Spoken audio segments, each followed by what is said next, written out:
Jazzy for the John Cassavetes Award tonight. Talk to me about the importance of this project to you and being part of this team. Jazzy is the second project that I did with Morissa. Our first one with Lily Gladstone was called Unknown Country. And this one's really exciting because my daughter's also in the movie and I'm in the movie, and it's really, really fun. And this is my third Spirit Award nomination, so I'm very excited to be here again.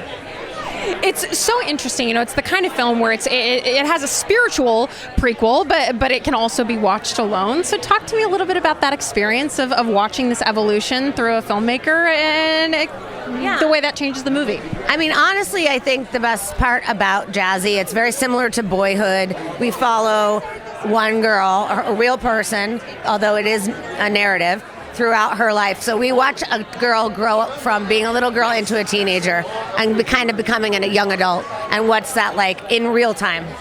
And you get to see it from the perspective of not just a woman, but also a Native American woman and that young woman. And that's a very special type of story that needed to be told.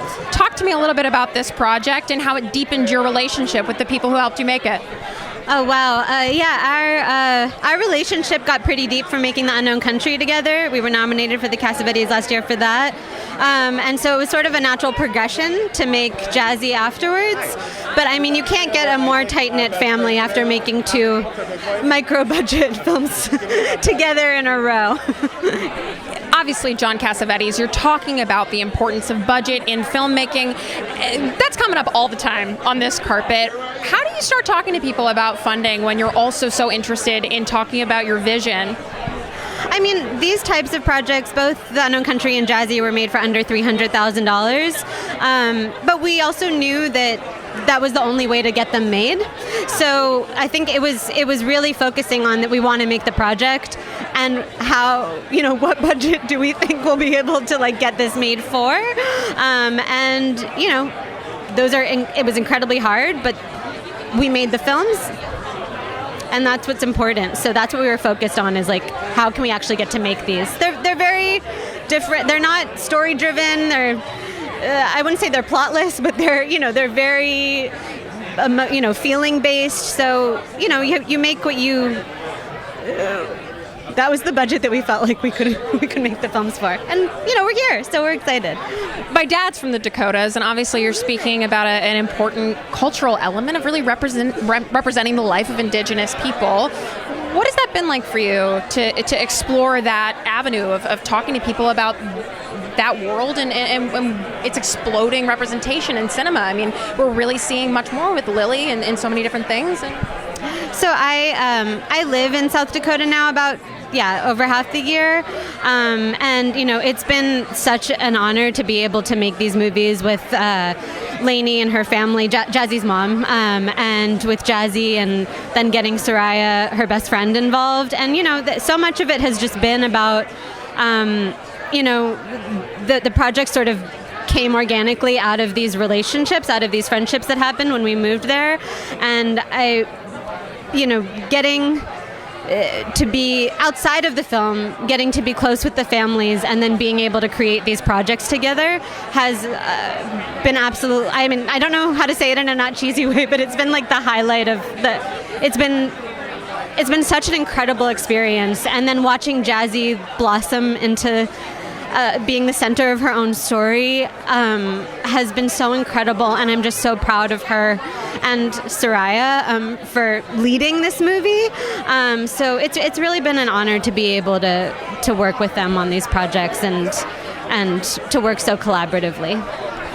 Coming from South Dakota to a beach in California, it really is kind of underlined, right, that despite the intense authenticity that we all pride ourselves on as fans of independent film, that we so often only come together when we're completely gussied up.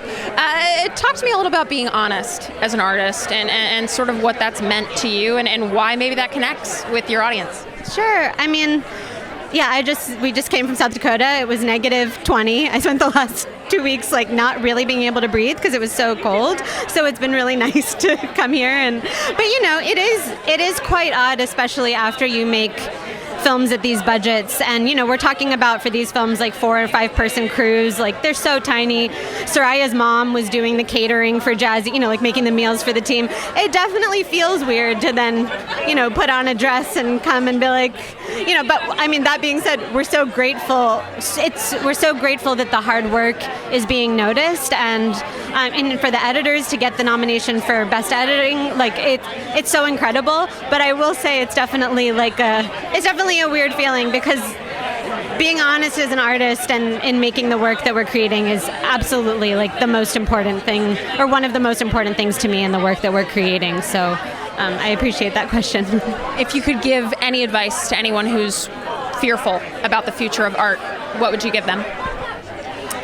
You just have to stay focused on what you believe in and what's important to you, and to the value that you feel like art cannot give the world, because I do feel like that we all have to believe in that and keep after that, and really not get, you know, it's important to stay focused on, because I really do believe that art has, even if it's slow, it has a power to slowly change, and we all have to keep that in mind as we're making our work, really.